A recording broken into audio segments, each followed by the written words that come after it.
Hello all students. Today class about the fourth semester of BTC. This is our 7th class and today we discuss about the topic which is role of teacher. ठीक है, शिक्षक की भूमिका. आज जो topic हम discuss करने वाले हैं वो क्या है? शिक्षक की भूमिका. BTC फोर्थ सेमेस्टर की क्लास है ये. 7th क्लास आज आपकी स्टार्ट है सेकेंड पेपर की, शैक्षिक प्रबंधन एवं प्रशासन की. ठीक है, तो प्रीवियस क्लास में मैंने डिस्कस किया था आप लोगों को प्रधानाध्यापक को हमने बहुत अच्छा डिस्कस कर लिया था. तो जैसे मैंने आपको बताया था कि प्रधानाध्यापक जो है वो एक विद्यालय का जो है वो नींव होता है. जैसे नींव मजबूत होती है उसी तरीके से प्रधानाध्यापक होता है. ठीक है, तो विद्यालय में जब हम प्रधानाध्यापक का रोल पढ़ लिए हैं तो अब हमें क्या पढ़ना है?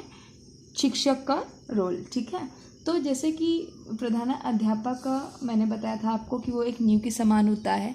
अगर जाहिर सी बात है, अगर एक घर बना रहे हैं हम, उसकी नींव हमने डाल दिया तो उसके ऊपर हमें दीवार उठानी पड़ेगी, है कि नहीं? छत डालनी पड़ेगी. तो ऐसे ही एक जैसे एक घर तैयार होता है उसी तरीके से एक विद्यालय भी पूरी तरीके से तैयार होता है. तो जहाँ विद्यालय में प्रधानाध्यापक है तो वहाँ शिक्षकों की भी आवश्यकता पड़ेगी. तो हम देख लेते हैं कि शिक्षक की क्या भूमिका है एक विद्यालय के अंतर्गत. ठीक है, तो स्टार्ट करते हैं आज का हमारा टॉपिक. शिक्षक एक मार्गदर्शक होता है. जैसे कि मैंने आपको बताया था, प्रधानाध्यापक जो है वो पूरे कॉलेज का, पूरे स्कूल का जो है वो प्रधान होता है.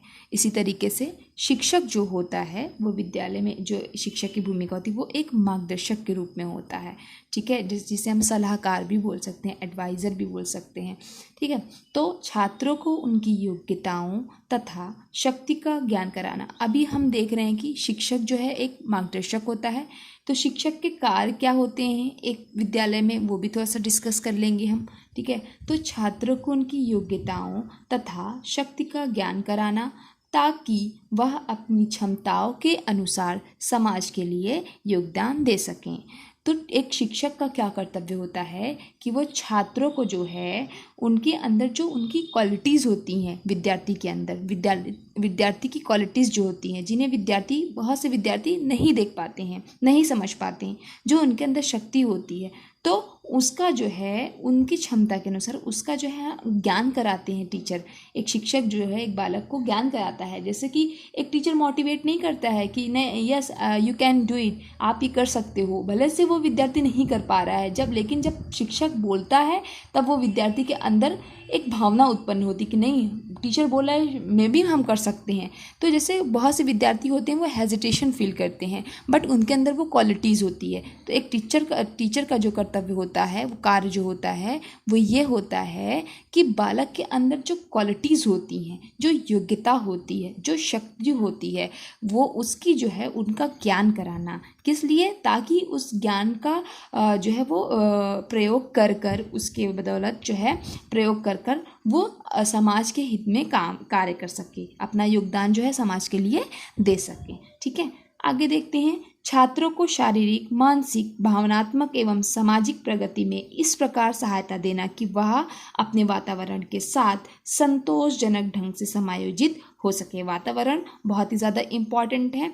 जैसे कि एक छात्र है, उसको जो है उसको प्रगति देना है, किस टाइप कैसी, मतलब उसको उन्नति की ओर हमें अग्रसर करना है टीचर को. तो उसकी जो है शारीरिक, मानसिक, भावनात्मक, वो भी सामाजिक जितनी प्रगति में जो है, ये सारी प्रगतियों में उसे इस प्रकार की सहायता देना. किससे? बालक को. ये शिक्षक का कर्तव्य मैं बता रही हूँ आप लोगों को कि उनका जो कर्तव्य है वो बालक के अंदर जो है शारीरिक, मानसिक, भावनात्मक एवं सामाजिक प्रगति में इस प्रकार सहायता देना चाहिए कि बालक जो है अपने वातावरण के साथ जो है सामंजस्य कर सके तथा जो है वो संतोषजनक जो है काम करके जो है वातावरण में अपने आप को समायोजित कर सके. ठीक है, संतोषजनक कार्य कब कर पाएगा?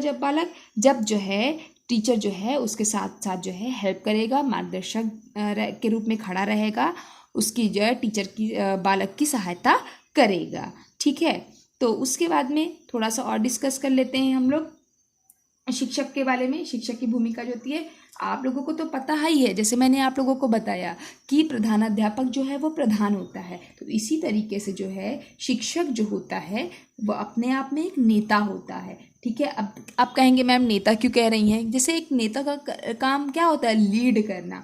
उसी तरीके से जो है शिक्षक क्या करता है? पूरे क्लास को लीड करता है ना, शिक्षक ही तो करता है पूरे क्लास को लीड, तो इसलिए वह नेता कहलाता है। एक शिक्षक को जो है नेतृत्वकर्ता के रूप में मूल्यांकन करने व निर्णय लेने के लिए आवश्यकता होती है। एक जो शिक्षक होता है उसको जो है मूल्यांकन करने के लिए और निर्णय लेने की जो है आवश्यकता होती है। क्यों आवश्यकता होती है? क्योंकि ताकि जो है विद्यालय जो है कैसा चल रहा है उसका मूल्यांकन एक शिक्षक ही को तो करना है, और जो है क्या क्या आवश्यकता है। जैसे एक क्लास में बच्चे हैं, 50 बच्चे हैं, टीचर पढ़ा रहा है, उसके बीच में एक टीचर जो है वो वॉच करता रहता है कि इस क्लास में क्या क्या आवश्यकता है, क्या नीड है, क्या यहाँ पर कमी है, क्या क्या बच्चों को क्या प्रॉब्लम क्रिएट हो रही है। तो वो क्या करता है? मूल्यांकन करता है ना, ऑब्जर्वेशन भी करता है टीचर, तब जाके जो है वो अपने हेड को बताता है कि नहीं? तो ये सारे जो है शिक्षक की भूमिका है एक विद्यालय के अंतर्गत। ठीक है। शिक्षक को यह भी जानना चाहिए, क्या जानना चाहिए कि छात्र जो है शैक्षिक, सामाजिक, भावनात्मक रूप से जो है कितनी अच्छी तरह से जो है प्रदर्शन कर रहे हैं। टीचर का कार्य सिर्फ इतना ही नहीं होता है कि जो है सिर्फ पढ़ाने के साथ साथ जो है एक विद्यार्थी के अंदर जो है जितनी क्वालिटीज़ है उसको निकाल कर उसके सामने विद्यमान करना, और उसके साथ साथ यह भी जानना कि छात्रों के अंदर जो है शैक्षिक, सामाजिक, भावनात्मक, ये जो जितने भी सारी क्वालिटीज़ हैं जो है वो किस तरह से प्रदर्शन कर रहे हैं छात्र या नहीं, वो सारी चीज़ों को जो है लीड करना। ठीक है। और जो है यदि अगर बालक अधिगम नहीं कर पा रहा है तो शिक्षक को क्या चाहिए?